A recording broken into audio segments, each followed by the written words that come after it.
Welcome to the NuLink special highlighting Angel's House.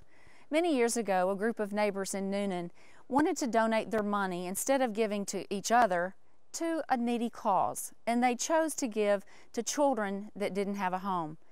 Over the years, this has grown to Angel's House. In 2004, Angel's House became occupied, and now they house 10 young ladies from age 13 through 18. Let's take a look at this special, and I want to encourage you to open your heart to what Angel's House is doing for these young ladies, and then you too can give.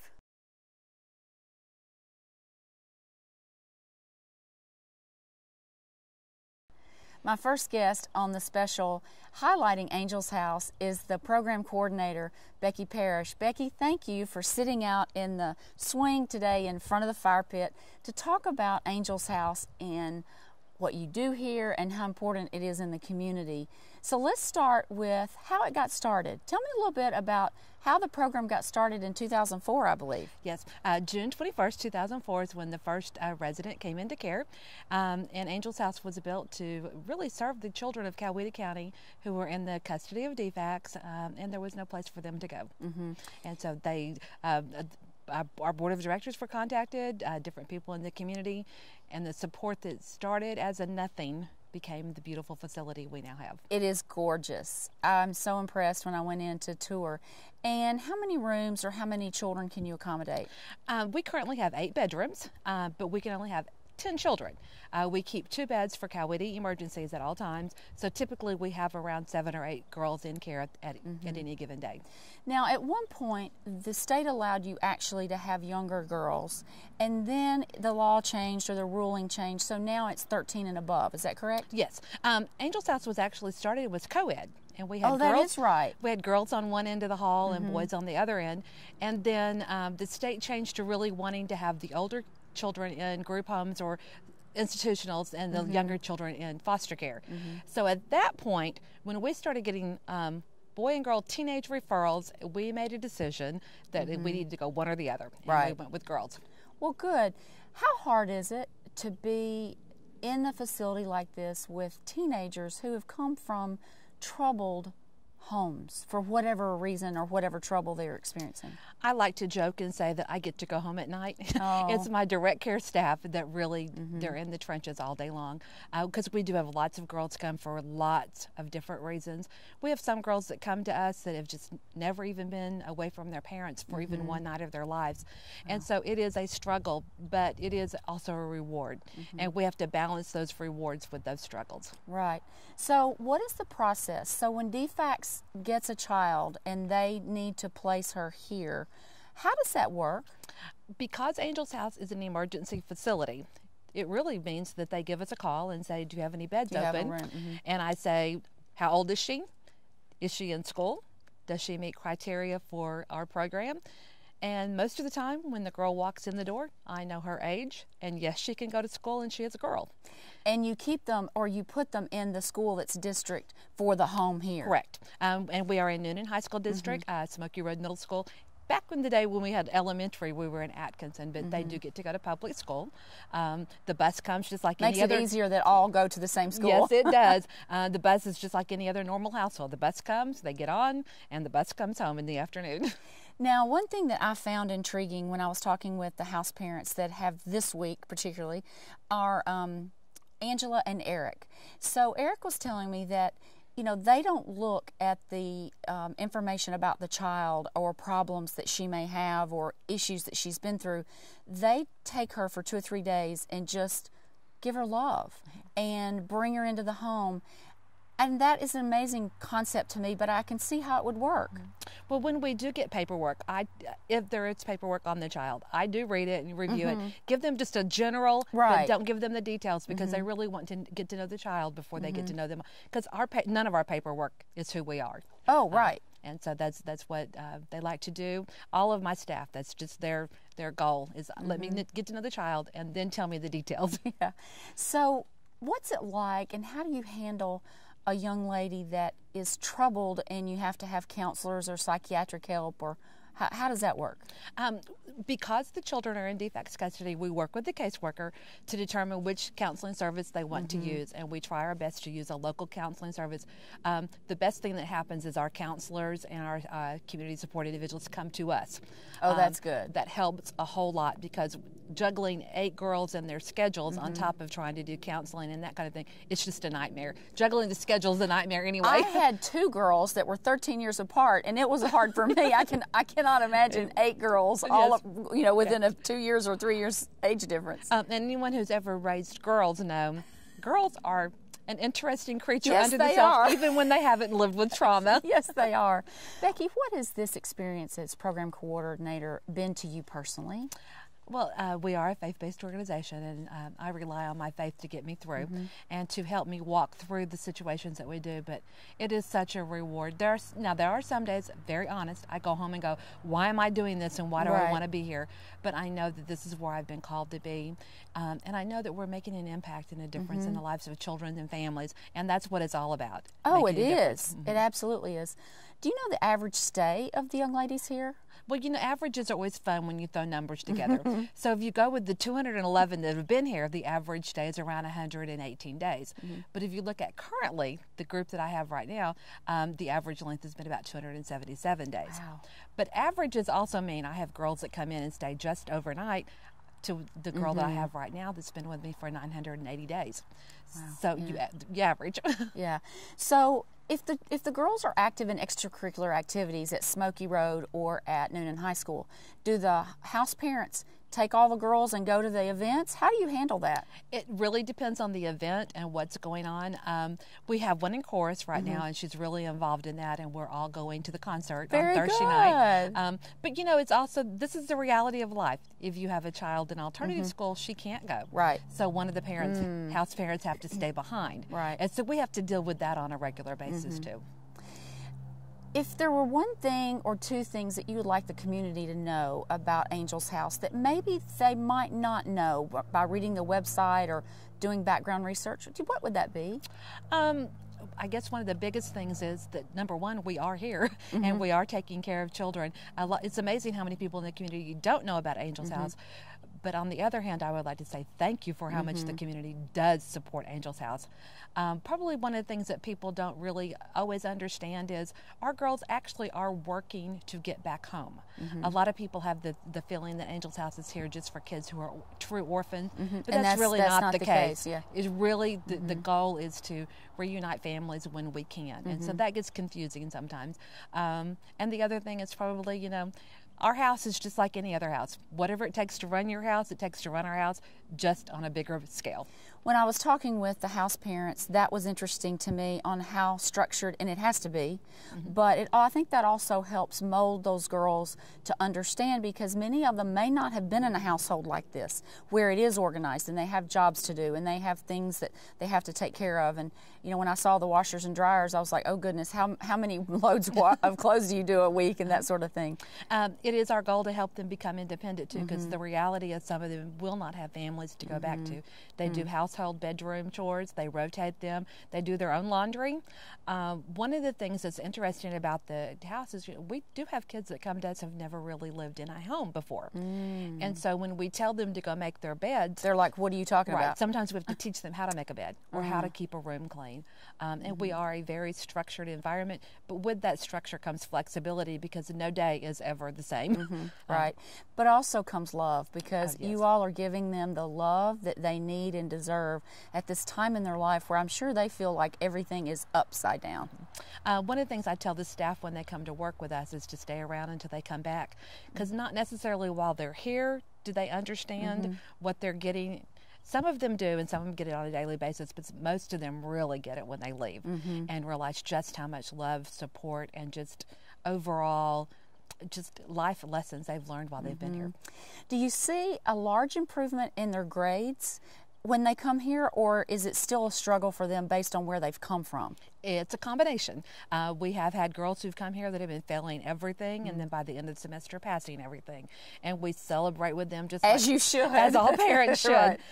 But we have some that still, if the gaps have been huge gaps, especially in elementary level, it's really hard to teach someone algebra when they can't add or subtract or divide or multiply.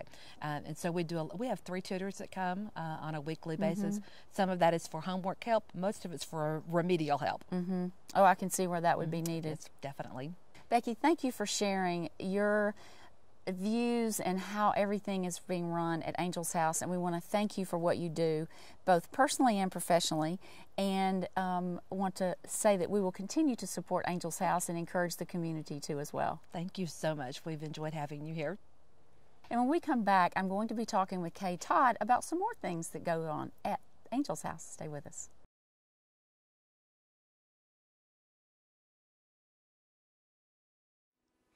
The 13th annual Run for Angels and Chicken Queue will be Saturday, February the 7th in Newnan. This event is the largest fundraiser of the year for Angel's House in Newnan, which provides emergency shelter predominantly for teen females in state custody. Several race categories are available, and race registration is online via the Angel's House website. Don't forget to purchase your tickets for the popular Chicken Queue at First Methodist Church. See you there.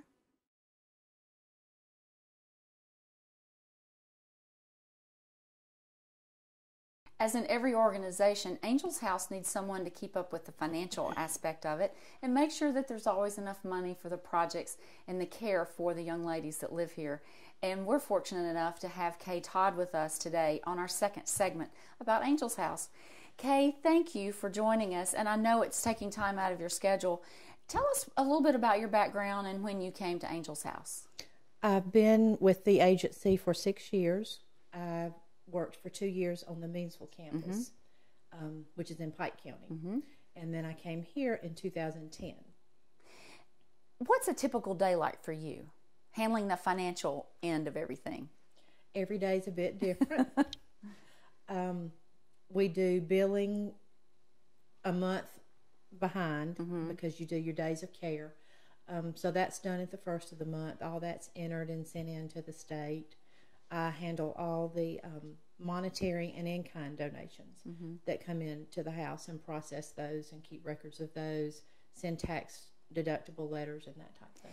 Now, I think it may be a misunderstanding from a lot of people that this house is 100% funded by the state, and that's not true, is it? No, we have a shortfall. Right. So you have X number of dollars for a per diem per child? Yes. So tell me how that works. We bill for that, depending on the days of the month and how many children we have. If there's a shortfall, we submit billing to the board, and then they meet that shortfall every month. Okay. What's the typical amount that it takes to run this house on an average basis? Approximately $30,000 a month. I think that's something else that's a staggering figure that most people in the community have no idea. I mean, I know what it's like to run a typical household with a husband and a wife or a child or two, but to take 8 to 10 to 12 kids plus the house parents, that's a lot.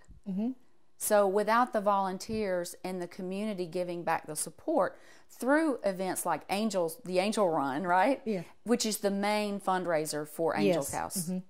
And because it's a preliminary for the Peachtree Road Race, I think that does allow a lot more people from all over the state to come. Yes, it does. Because I think, if I'm not mistaken, it's one of the first in the year before the 4th of July run. Yes, it's always the first Saturday in February. Well, so if you would, tell us about what the structure is like on a typical day. When the girls get up, what do they do? The first thing they do is they come out of their rooms and they get their bin or their bucket, which is kept in the laundry room. And it has all of their toiletries and hygiene products, makeup, anything a teenage girl will need to get ready, because the state will not allow them to keep anything in their room that says keep out of reach of children. When we were talking about that, how many of us should go home today and tonight and go, how many things do I have in my house that would say, keep out of the reach of children? A lot. So those bins, what happens with those bins? They get them, they go back to their rooms, and they get ready, take their showers, whatever they need to do. Once they're finished, they bring those back out, and they're kept locked in the laundry room.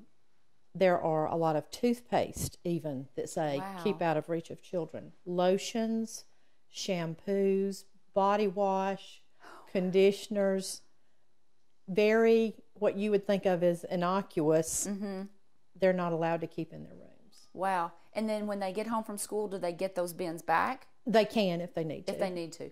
And then what about the food and the grocery shopping and the meal planning? How do you do that? Well, that has to be within state regulations as well. We do have menus that we go by. All the meals are balanced menus and meals with vegetables and fruits, meats.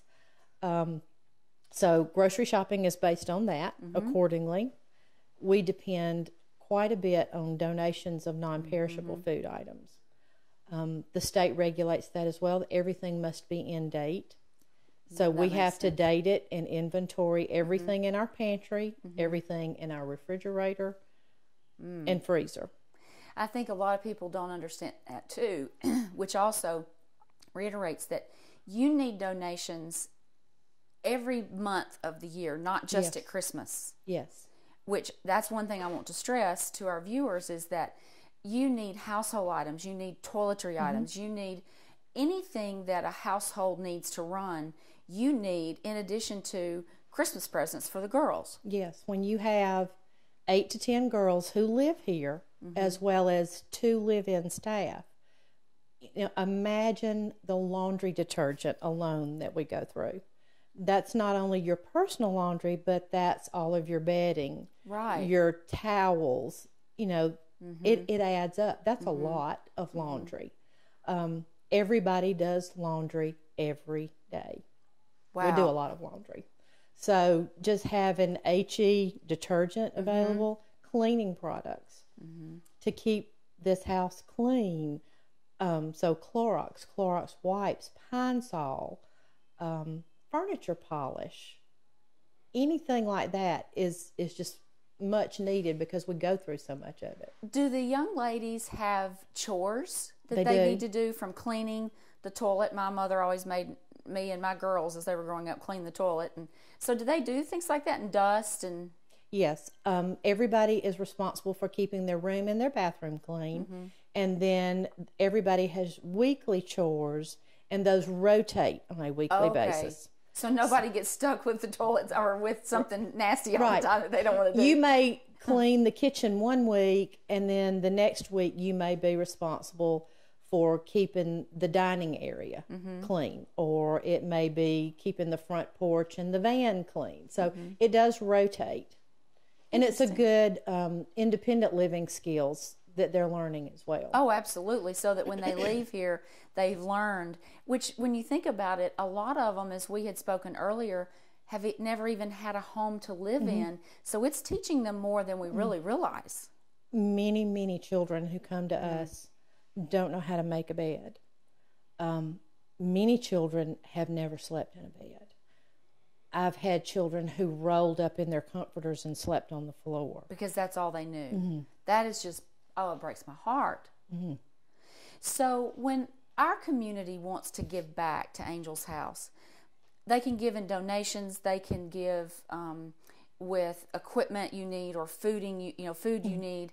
How is the best way for them to get that to you? They are welcome to call us. They can call the office number, and we will set up a time for them to come out. Typically, someone is here during the day, but that's not always the case. Right. So you don't want them to make a special trip and then someone not be here. Exactly. What do you do when one of the young ladies gets ill? What if they get the measles or gets a cold? What do you do? We immediately call the pediatrician. And of course, depending on the symptoms, he may just tell the house parents to do, over-the-counter meds. He may call in prescriptions. He may tell them to bring the child to the office. and see them, and we'll work from there. You know, depending on what the pediatrician feels. And you have a pediatrician who is working with you now. That's Yes. awesome. Yes. And so that really helps, I know. Now, let's talk about the parents, because that's a unique schedule. Explain that to me. The house parents, they live in and they work 7 days on, 7 days off. There are some programs where they're shift, so they work more hourly schedules than live in. Live in gives a unique continuity that you don't get with shift staff.